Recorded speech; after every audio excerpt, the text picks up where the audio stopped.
Hi, I'm Dr. Selickman, and today's topic is passenger safety. I think this is a particularly relevant topic for a lot of people. Many of us have kids who are in the car every day. It's also something that comes up at virtually all of our checkups. So a lot of times parents are going to want to know, what car seat should my child be in, whereas kids are going to want to know, when can I get out of that car seat, but hopefully we can clarify that a little bit.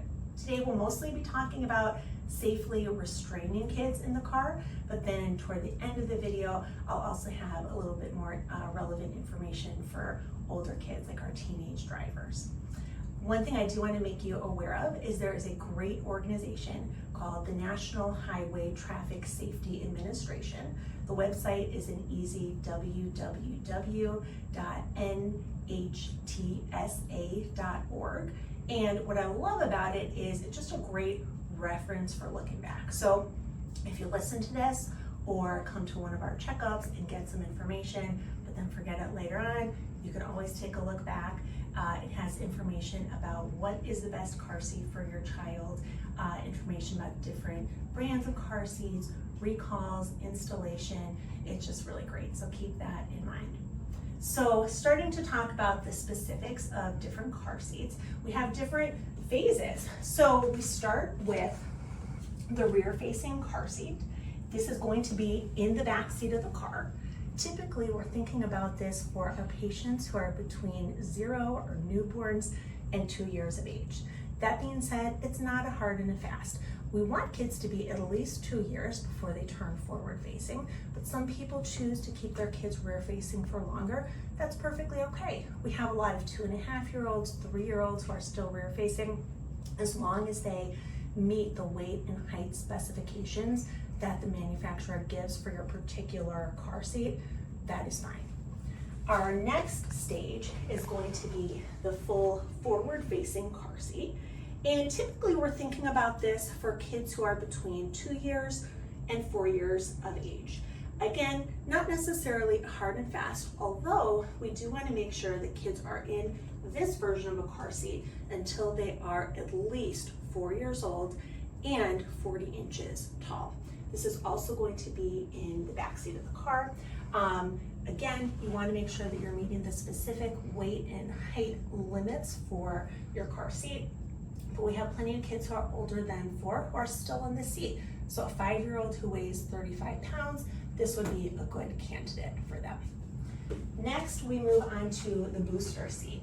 And you can see this is a little bit different because the car seats we were talking about before have harnesses that keep kids restrained, whereas the boosters are really just positioning kids up higher so the seat belts can fall in the appropriate spot. So we have different types of boosters. We have the high back booster and we have the backless booster.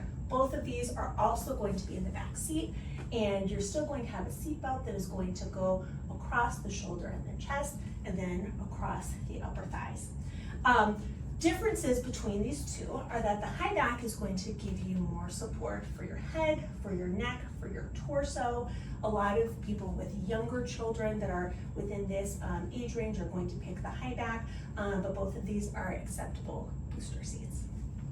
After you get out of the booster seat stage, then we have kids in the back seat wearing a seatbelt, and we want to have kids in the back seat until they are 13. That is a surprise for a lot of people, so probably a good expectation to set early on. Once we pick a car seat, we're thinking about making sure that your child fits in that well and that your seat is installed appropriately.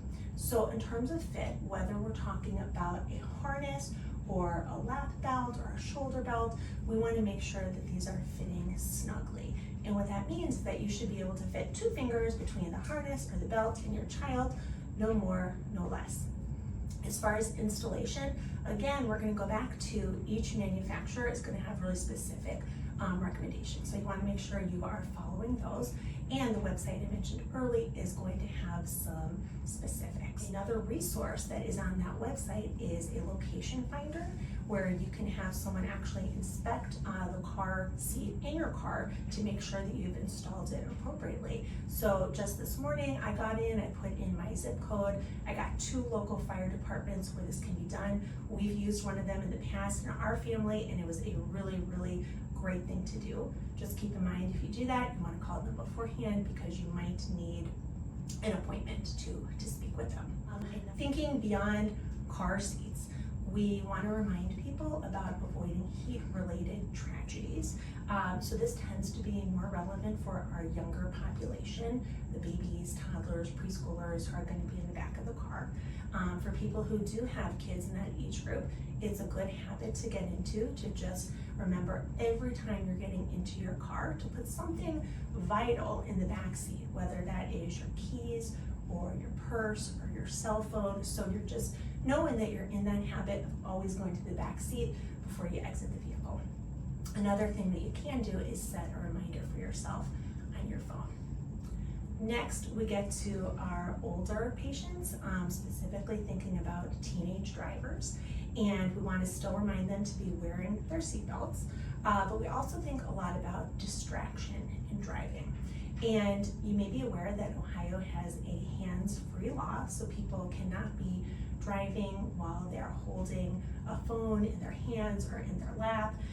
People under the age of 18 can't be making any phone calls, even hands-free. But sometimes we need to go over some really concrete examples to remind kids that it's not just texting and talking on the phone that we're concerned about, but anything with the device, whether it is swiping, playing a game, watching a video, making a video, just making sure that we're not doing these things while we're driving. The other thing we think about is passengers can be distracting too. So having some pre-framed conversations early on about what your expectations are with how many people can be in the car as passengers and when that can happen. And then finally, we also want to be thinking about impaired driving. So a lot of us think about preventing drunk driving accidents, super important, but not the only thing we want to be thinking about. Reminding kids that medications, whether they are prescription or over the counter, can also make it so they can't drive at their best. You may be aware that in Ohio, we now have legalized marijuana and cannabis for those who are 18 and older, and also reminding kids that just because something is legal doesn't mean that it is safe and appropriate for the car. So that's a little bit of a rundown about passenger safety. Remember that website I mentioned is a great resource. If you have any other questions, feel free to ask us. Thank you.